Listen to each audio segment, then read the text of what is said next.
So Ricky, you've come to the end of your first transfer window as Stoke City's technical director. How was it for you? What were you feeling as you went into it? And perhaps you could outline what the club's plans were going into the window as well. Yeah, so probably need to take you back to November when I joined, 14th of November, around the World Cup break.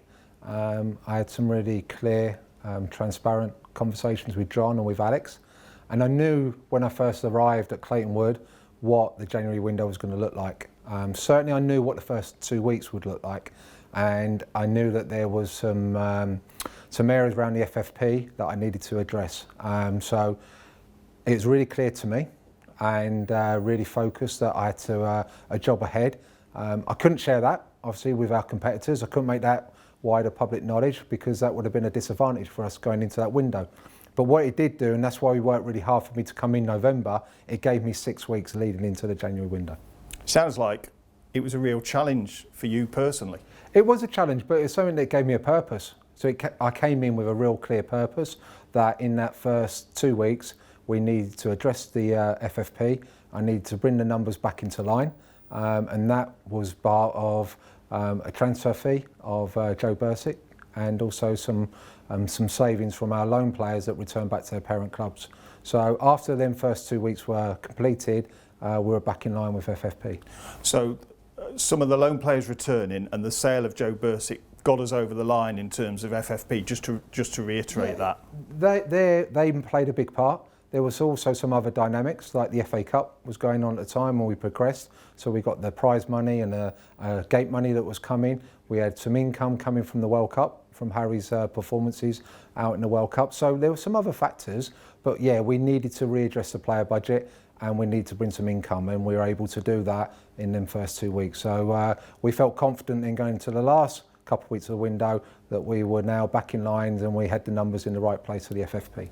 We'll touch on Harry Souttar's sale in a moment, but in terms of the business that we did incoming, 5 came in, 8 went out. How do you assess that business? Yeah, it was busy. It was a really, obviously, first part of the 2 weeks was about a lot of outs going out, and I could really sense that the club and the fans and the staff and the players just wanted to see what was going to come next.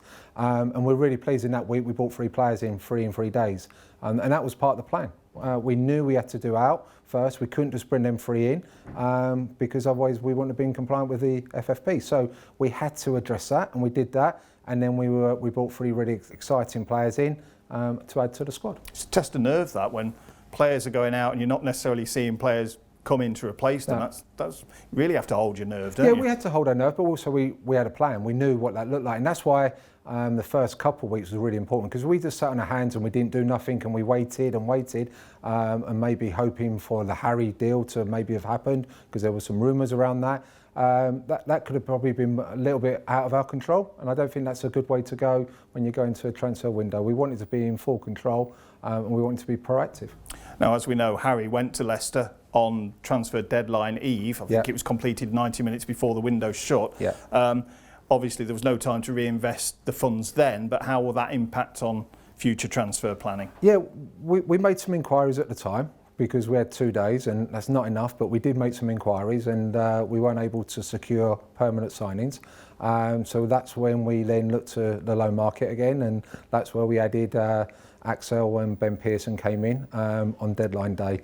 But more importantly, what this does now, it now gives us full control, the destiny in our own control now going forward. So the summer window, we can firmly put a line, and Alex referenced it last week, a line through our legacy players, and we can now take full destiny of our future transfers, both in and out from the summer onwards. And you can categorically state that the Harry Souttar transfer income will be reinvested in the squad? Yeah, any excess money from Harry Souttar will be reinvested into the squad, and that will be certainly used for the summer.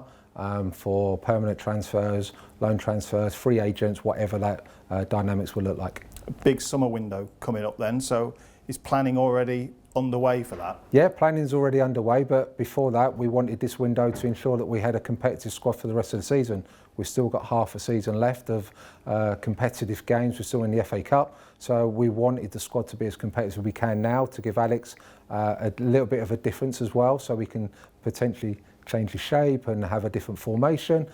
So that's our focus, and then we'll take care of the summer as and when we get to there. How do you plan to build a squad then that can bring success back to this club, and what do you see the squad looking like at the start of next season? Yeah, we have an identity that we're looking for. We want the squad to look younger, we want it to be hungry, we want it to be players that have a resale value, want to be assets of the football club. And so that's kind of the summary of what we want the squad, the dynamics, but we also broken that down into 5 key areas. Them 5 key areas are: number 1, we want assets. We want some assets that we can identify. Who are our key assets? We want number 2, we want championship established players, because to be in this league you need to have hardened players, you need players with experience of playing in the championship. It's a demanding league, and we need to ensure that we've got that balance. Number 3, we need to ensure that we've got high potential players. High potential with loan players in there as well, so we want that balance, and we will have a different viewpoint of how many loan players we have from a start of the season, and that will become clear in the summer. The 4th bracket is really our key architects, we call them. So what are their experienced players, what role can they play? And I think you've seen this season that some of our key architects have played a really positive influence in the team, not just on the field but off the field as well. And then number 5, certainly an area that we really want to continue to develop, is that emerging talent. What is that pathway between the academy and into the first team? So that 5th group will be them young players that will make that emerging talent. And what you hope they do is they come from emerging talent and then they jump into high potential. And then once they become high potential, then they jump into key assets. So you can see what the 5 areas look like, and players will move from one area to another area. They might be an established championship player, play for several years, and then they become a key architect. So you can see why we've got that dynamics, and why we've got them 5 pillars to ensure that we've got a real well-balanced squad. I know you want to draw a line on the past, but let's just reflect finally on the transfer window. As I mentioned earlier, 5 ins, 8 out. Yeah. How successful do you think we've been in that window, and how does it compare to our championship competitors, do you feel? Yeah, we've had the data. We've had more players coming in than the average from other clubs, and we've had more outs than the average of other clubs as well. We've not got the highest in both, but we've got above average in both ins and outs. So I feel ultimately, when I reflect back and look back on the month, I'm really pleased with our work that we've done regarding the FFP. We're sure that the numbers we are moving forward to the end of the season. Number 2, I feel we've got and dealt with the future. So we've got some income now that will move into the summer window, and our legacy will be now put a line through, and we'll have our own destiny. And number 3, that we've been able to demonstrate that we are able to sell a big asset and receive the highest amount of money for a championship club in this window. So I think they're 3 key areas, and they're 3 areas that we'll look back and we should be relatively pleased. Would there have been other work we'd like to have completed in the window? Yeah, of course there would be. Other positions we might wanted to secure, and potentially more permanent signings, but that wasn't to be. And what we've done, we've kept our powder dry, and we've got some money to readdress that in the summer.